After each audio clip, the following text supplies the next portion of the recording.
Vous, 11h19 sur Europe 1, merci de nous rejoindre. 11h, 13h, c'est Elliott Deval et vous chaque samedi et chaque dimanche. Et dans ce début d'émission, on s'intéresse à la question sécuritaire. Pourquoi la sécurité est-elle la priorité numéro 1 des Français? C'est la question qu'on vous pose en ce début d'émission. 01 80 20 39 21 pour réagir en direct à l'émission.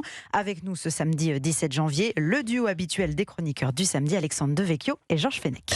Et c'est vrai qu'en ayant Laurent Berton en ouverture de cette émission qui avait écrit il y a donc 13 ans jour pour jour La France Orange Mécanique, il y a quand même un sentiment de gâchis. De gâchis, merci. J'ai failli dire de dégoût, mais c'est de gâchis.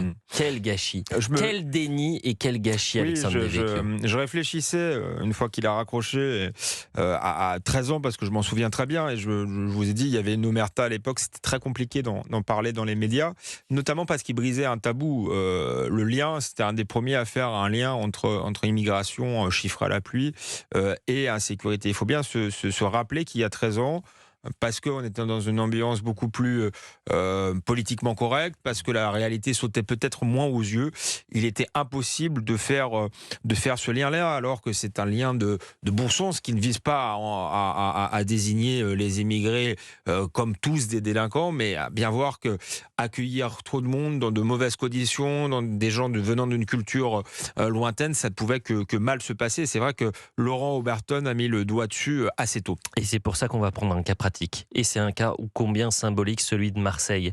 Marseille, c'est la promesse en 2021 du président de la République qui arrive en disant Marseille en grand. Marseille en grand danger, oui. Marseille en grand échec, parce que Marseille en grand, 5 ans plus tard, on a du mal à le voir. Et puis, il y a un enjeu aussi pour les municipales, puisque Marseille, vous allez avoir un bras de fer entre Benoît Payan, le candidat sortant, qui n'avait d'ailleurs pas été élu aux précédentes élections municipales, mais Benoît Payan, donc maire sortant PS, et Franck Alizio du Rassemblement national. Ce serait une bascule historique de voir le RN à la tête de Marseille.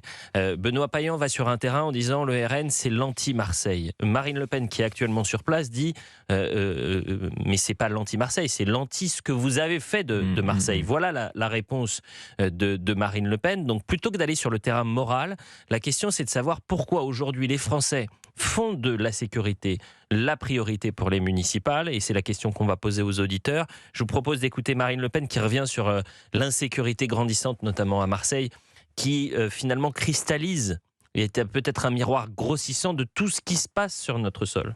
Marseille mérite mieux que cette force qui a échoué partout où elle a sévi, à commencer à l'échelon local. Que de temps perdu. Beaucoup nous le disent, je ne reconnais plus ma ville. Marseille n'est pas la seule d'ailleurs dans ce cas. Cette remarque, dites-vous que dans de très nombreuses communes de France, les citoyens se la font également. C'est dire s'il y a urgence à agir. Urgence à agir. Des Français qui ont grandi. Combien d'auditeurs, d'auditrices d'Europe 1 moi, j'ai le souvenir d'une femme qui nous a appelé en disant « Mais moi, je suis né à Marseille, mais j'ai quitté Marseille. J'ai quitté Marseille parce que je ne reconnais plus ma ville. » Georges Fenech. Oui, il faut rappeler, pour ceux qui nous écoutent, qu'en réalité, si la question de la sécurité et de la responsabilité de l'État, une mission régalienne, il n'en demeure pas moins que l'on parle aujourd'hui, à juste titre, d'un continuum de sécurité, notamment avec les polices municipales qui, elles, dépendent du maire. Et donc le maire a un rôle prépondérant dans la sécurité dans sa ville, c'est une vision que ne partagent pas forcément des maires de gauche. On se souvient Grenoble, notamment. On peut évoquer Lyon également, qui refuse ou qui rechigne à mettre des caméras de vidéosurveillance, par exemple, voyez-vous. Donc l'enjeu pour les maires, ils le savent aujourd'hui, pour leur population, c'est un thème, la sécurité avant tout. Le reste vient après. Vous avez parlé de Lyon.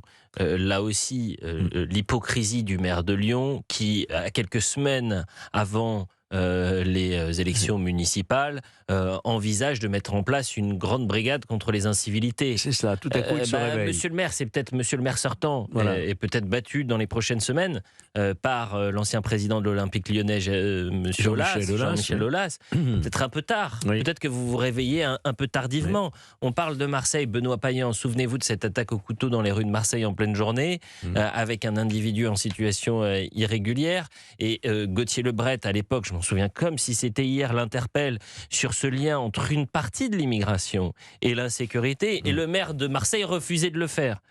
César est en direct avec nous, merci d'être avec nous, cher César. Alors vous ne nous appelez pas de Marseille, mais parce que Marseille est finalement un miroir grossissant de tout ce qui se passe en France, vous nous appelez de la région basque. Et la question qu'on se pose et qu'on pose aux éditeurs ce matin, c'est pourquoi la sécurité est devenue la priorité des Français à quelques semaines des municipales. Bonjour César. Bonjour Elliott Deval, bonjour Georges Fenech. Alors vous auriez pu dire bonjour Alexandre Devecchio, bonjour Estelle Lafont. Alors je connaissais pas tout le monde, je n'ai pas entendu tout le monde. Bonjour Alexandre Devecchio. Pas mal du tout. Il n'y a pas de problème. Cher César, vous nous appelez d'où? Alors je vous appelle du Pays Basque. Oui, ça je l'ai dit, mais où du Pays Basque? De la ville de Bayonne. Ça se précise. Magnifique, magnifique. Alors, cher César, est-ce que vous reconnaissez votre ville? Est-ce que, par exemple, la question de la sécurité à Bayonne est pour vous une question prioritaire? Alors, par exemple, cette année, je vous donne juste un exemple, j'étais sur le marché ce matin. Pour la première fois, on avait des gens du Rassemblement national qui faisaient des tracts pour les municipales, alors qu'ils recevaient souvent des menaces d'organisations fascistes. Au quotidien, avant, ils ne pouvaient même pas se promener sans se faire menacer. Là, je trouve que c'est un peu plus démocratique parce qu'on apprend à respecter les gens du Rassemblement national et donc il y a moins de fascisme qu'avant. Et je trouve que c'est vraiment une progression.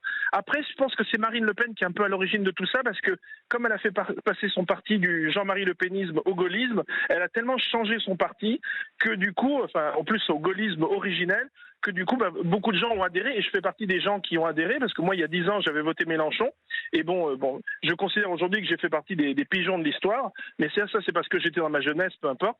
Mais bon, voilà. Non, mais c'est intéressant. Donc, vous avez voté il y a 10 ans Jean-Luc Mélenchon et aujourd'hui, vous votez Marine Le Pen. Vous avez fait la grande bascule en une décennie. C'était pas le même Jean-Luc Mélenchon. Alexandre Devecchio dit c'était pas le même Jean-Luc Mélenchon. Mais moi, je voudrais, plutôt que de revenir sur les rapports de force entre partis politiques, moi, je veux rester sur la question de la sécurité. Est-ce que pour vous, la sécurité est une priorité ?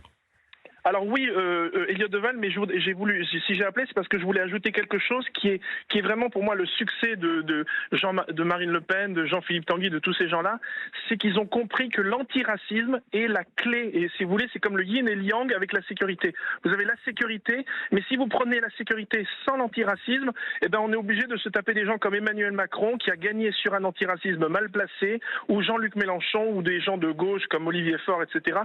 Le secret du Rassemblement national, c'est qu'ils ont bien compris que oui, on peut diminuer l'immigration, oui, on peut avoir une politique économique sérieuse, avantageuse, grandiose, comme le faisait Charles de Gaulle, mais c'est l'antiracisme la clé. Parce qu'il faut que les gens de couleur, aujourd'hui on a beaucoup de gens issus de l'immigration, il faut les respecter, et je dirais même, il faut même aimer son prochain. Et donc je pense que c'est la clé pour pouvoir bien vivre ensemble, de respecter les gens, et pas de vouloir être dans ce côté trop français de souche, etc. Je pense qu'on n'est pas blanc pour l'éternité. Et donc, il faut vraiment respecter, et c'est la clé pour moi pour faire gagner vraiment, non pas à 55%, mais à 70% le Rassemblement national, c'est allier la sécurité et l'antiracisme, et à partir de là, il y a tout qui va suivre. Voilà, c'est ce que je voulais dire. Eh bien, écoutez, la parole est libre sur Europe 1, et c'est pour ça que c'était intéressant de vous entendre. 11h27 sur Europe 1.